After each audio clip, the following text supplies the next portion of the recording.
आपने ऐसी हत्या की कहानी पहले कभी नहीं सुनी होगी। अब ध्यान से सुनिए। एक शाही संदेशवाहक गलियारे में मृत पड़ा था। उसकी छाती में खंजर गहराई तक ढंसा हुआ था। ठंडे पत्थरों पर खून फैला हुआ था। एक डरावना दृश्य जिसने पूरे राज्य को हिला दिया। राजा क्लॉरेंस ने इस घातक अपराध को सुलझाने के लिए जेम्स, डेविड और लिली को बुलाया। 3 संदिग्ध सामने आए, हर एक शांत चेहरे के पीछे अपने रहस्य छिपाए हुए।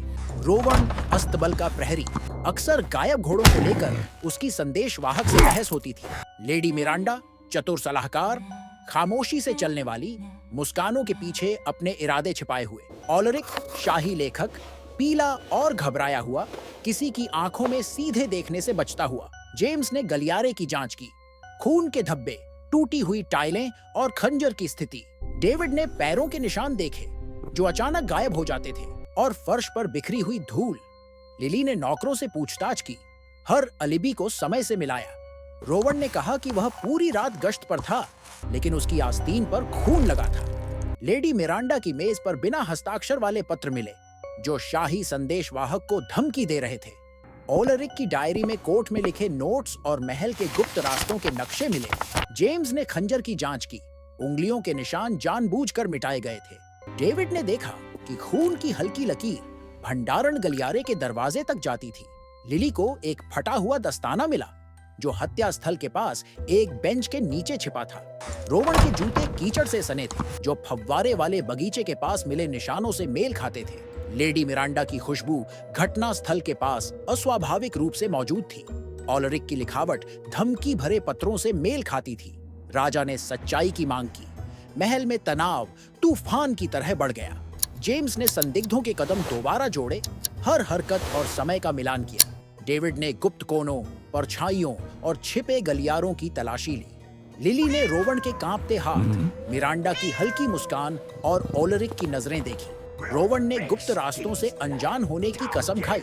लेडी मिरांडा ने कहा कि वह सिर्फ पत्र पहुंचाती थी। ओलरिक हकलाने लगा। एक योजना जो गलत हो गई, बुदबुदाया। जेम्स ने दस्ताना मिलाया, वह ओलरिक के हाथ में बिल्कुल फिट बैठता था। डेविड ने लिखावट की पुष्टि की, धमकी वाले पत्र ओलरिक के ही थे। लिली को ओलरिक की मेज के नीचे एक छिपा हुआ रास्ता मिला, जो सीधे उसी गलियारे तक जाता था जहां संदेशवाहक की हत्या हुई थी। रोवन और मिरांडा सन्न रह गए। ओलरिक पीला पड़ गया।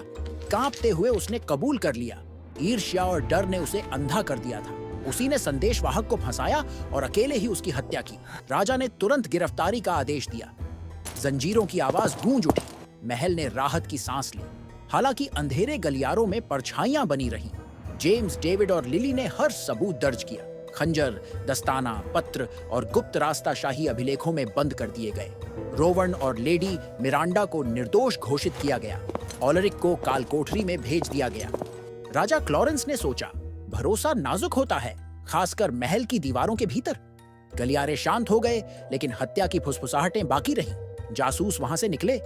रात के नायक, तेज नजर और बुद्धि वाले। राज्य धीरे धीरे संभला, पर उस अपराध की याद लंबे समय तक रही। हत्या की कहानी खत्म हुई, लेकिन सतर्कता का सबक जिंदा रहा। राज्य सो गया, बेचैन मगर सुरक्षित, न्याय की निगरानी में।